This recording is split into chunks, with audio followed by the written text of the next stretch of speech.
பெருந்தலைவர் காமராஜரின் 124வது பிறந்த நாளை முன்னிட்டு மங்களத்தில் காங்கிரஸ் மற்றும் தமிழக வெற்றிக் கழகம் சார்பில் அவரது திருவுருவ படத்திற்கு மாலை அணிவித்து மரியாதை செலுத்தி உறுதிமொழி ஏற்கப்பட்டது.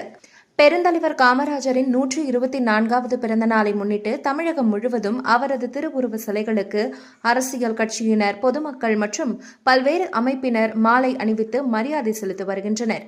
அதன் ஒரு பகுதியாக திருவண்ணாமலை மாவட்டம் மங்களம் பேருந்து நிலையம் அருகே அமைக்கப்பட்ட காமராஜரின் திருவுருவ படத்திற்கு காங்கிரஸ் மாவட்ட பொதுச் செயலாளர் பிச்சாண்டி மற்றும் தமிழக வெற்றிக் கழக ஒன்றிய செயலாளர் சுரேஷ் தலைமையில் மாலை அணிவித்து மரியாதை செலுத்தி உறுதிமொழி ஏற்றுக்கொண்டனர். இந்த நிகழ்ச்சியில் காங்கிரஸ் மாவட்ட செயலாளர்கள் ராகவன், கோவிந்தராஜ், முன்னாள் வட்டார தலைவர் பாண்டுரங்கன், தமிழக வெற்றிக் கழக நிர்வாகிகள் மற்றும் ஏராளமான தொண்டர்கள் கலந்து கொண்டு காமராஜருக்கு மரியாதை செலுத்தினர். அதைத் தொடர்ந்து பொதுமக்களுக்கு இனிப்புகளும் வழங்கப்பட்டது.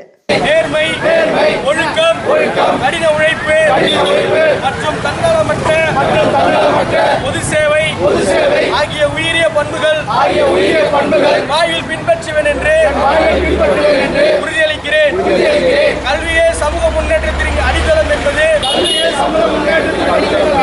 உணர்ந்து கல்வி வளர்ச்சிக்கு அறிவி பரவலுக்கும் என்னால் இயன்ற பங்களிப்பை வழங்குவேன்.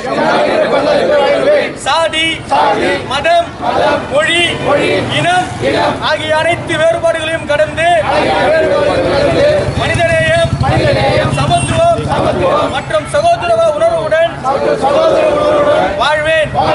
ஊழல், லஞ்சம், வன்முறை, போதை மற்றும் சமூக தீமைகளுக்கு எதிராக துணிவுடன் செயல்பட்டு நேர்மையான குடிமகனாக இருப்பேன். சட்டத்தை மதித்து ஜனநாயக விளிம்புகளை இந்திய அரசியலமைப்பின் வீரிய கொள்கைகளையும் மதித்து நடப்பேன். சுற்றுச்சூழல் பாதுகாத்து மரம் வளர்த்து இயற்கை வளங்களை பேணுவதில் பொறுப்புணர்வுடன் செயல்படுவேன்.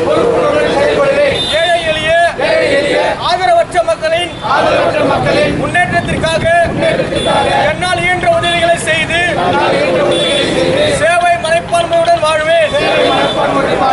பெருந்தலைவர் காமராஜர் அவர்களின் புகழுக்கும் நம் தமிழ்நாட்டின் வளர்ச்சிக்கும் இந்திய நாட்டின் முன்னேற்றத்திற்கும் என் முழு ஆற்றலையும்